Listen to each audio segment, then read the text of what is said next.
Are you unsure how to adjust your Hunter sprinkler? You need to make just one small change, but messing with it feels like operating a spaceship? Today, I'm going to show you how to adjust your Hunter sprinkler rotors so that you can maximize their efficiency. I'm going to show you how to adjust the spray arc and the radius. Now, we'll be using the PGP, but the PGP ADJ, the I-series like the I-20, and the PGP all look slightly different, but are adjusted in the same way. You can see slight differences with the adjustment sockets on their turret caps. But trust me, it looks a lot more complicated than it is. There are 3 simple adjustment sockets that all of them share. My goal in this video is that you should only need to watch it once. So first, I'm going to do the quick, no-nonsense guide, and then for the rest of the video, I'm going to break it down in depth for you. The Hunter PGP and other Hunter rotors like the I-20 and the ADJ can easily be adjusted to customize their performance using this simple tool. To adjust the sprinkler arc, or how far it sprays from left to right, and set your right stop by turning it all the way until it clicks where you want it to start. To adjust the left stop, use the screw marked with a plus and minus. Turn it clockwise to make it turn farther to the left, and turn it counterclockwise to make it turn less. Adjusting your right stop is a different process. We'll show you how to do that later on in the video. The Hunter PGP, PGP ADJ, and I-20 all throw different distances and can be adjusted with the radius adjustment screw. Keep in mind, their throw distance can be affected by wind as well as incoming water pressure. To adjust how far the rotor is spraying, use the radius adjustment screw. The farther the screw is threaded in, the more it will block the nozzle and decrease spray distance.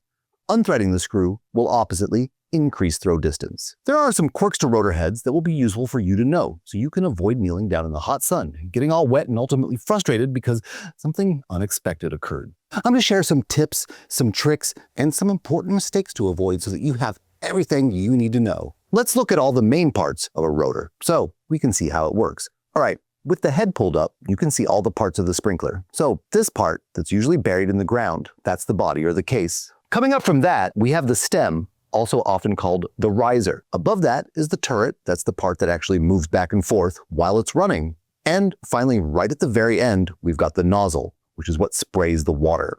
Adjusting a Hunter PGP or almost any Hunter rotor is easy using the various sockets on the rotor. Here on the rubber cover, we have 3 different sockets. Here first is the radius adjustment socket, and this adjusts the radius or how far water sprays from the rotor.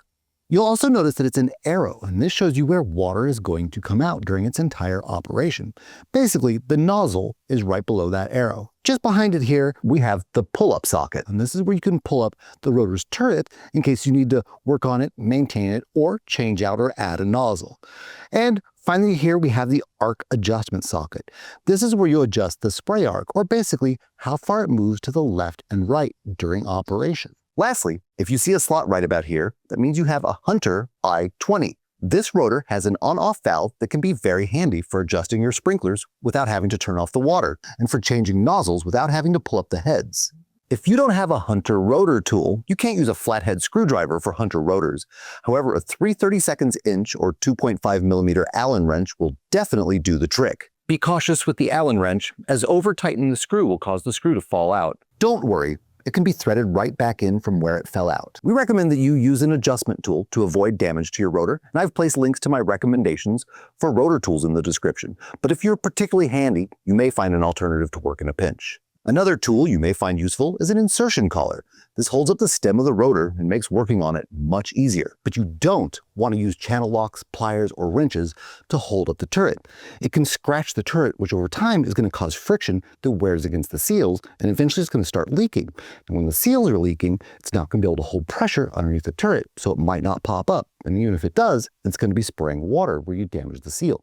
At that point in time, the entire rotor has to be replaced. If you've ever had a rotor suddenly stop popping up, that could be why. Okay, now that you have the basics and you know the different parts of the rotor, let's take a more detailed look at adjustment because there's some nuance there that's important to understand. If this video has been helpful so far, give us a like below so it's helpful to others as well. Now, let's learn how to use these adjustments to maximize use of our Hunter PGP sprinkler. Hunter rotors have different spray arc abilities. The PGP and the ADJ can both spray from 40 to 360 degrees. You can adjust the spray arc anywhere from 50 to a full 360-degree circle.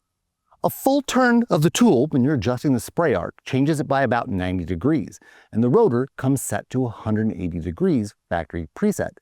This means if you wanted to lower it to about 90 degrees, you would just simply turn the tool one full turn counterclockwise. Now, if you're having any difficulty with this part, you can actually do this while the rotor is on. That way you can see where it begins and ends with the stream of water coming out. That makes it really handy when you're out trying to adjust your rotor spray arc to get it just right, as you don't have to wait for it to travel back and forth. You can just turn it yourself to get it to the left or right stop. This can save a lot of time on a DIY or professional project. Now, with a Hunter rotor, the adjustment socket only changes the left arc. The right side is fixed. This means if you turn the adjustment socket towards the plus sign or clockwise, it's going to increase the distance it travels to the left. If you turn it counterclockwise or towards the minus sign, it's going to decrease the distance it turns to the left, but it will always stop at the same point on the right. This means you can always check what current arc you have by turning the top of the rotor. Turn until you hear a click.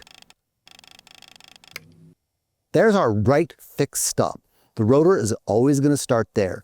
The right stop is considered the beginning position. So if we turn our rotor right now, it will turn until we hear the loud click again. Here's our left stop, but what if we wanted to stop here instead of all the way over here? This is how you do it. I'm going to turn it back to the right stop. I'm going to use the Hunter tool, and I'm going to decrease the arc by turning it towards the minus sign, or counterclockwise. Now, let's check out our left stop.